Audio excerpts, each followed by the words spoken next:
ஜனநாயகம்ங்கிறது பெரும்பான்மை ஆட்சி அதிகாரம் சார்ந்தது மட்டும் இல்லை, சிறுபான்மை மக்களின் உரிமைகள் உணர்வுகளும் புனிதம்னு நினைச்சு அதையெல்லாம் காப்பதற்கு பெயர் தான் ஜனநாயகம்னு 1963 அறிஞர் அண்ணா பார்லிமெண்ட்ல பேசினதை நாம இங்க சொல்றது ரொம்ப பொருத்தமா இருக்கும்.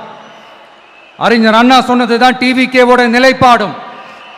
இந்த ஸ்டாண்ட்ல நாம 100% உறுதியா இருப்போம். யாருக்காகவும் எதுக்காகவும் இதுல சமரசமே கிடையாது. மதச்சார்பற்ற சமூக நீதி தன்மை தான் நம்ம அடிப்படை கொள்கைகள் ஒன்று. அதுல எந்த மாற்றமும் எப்பவும் கிடையாது. ஆனா இதெல்லாம் மறந்துட்டு எப்படியாவது எதையாவது செஞ்சு ஓட்டு வாங்குறதுக்காகவே இங்க சில பேர் இருக்கிறாங்க. அவங்கள மாதிரி நமக்கு அப்படி சில பிரச்சனைகள்ல எரியற நெருப்புல எண்ணெய ஊத்துற எண்ணமே இல்லை.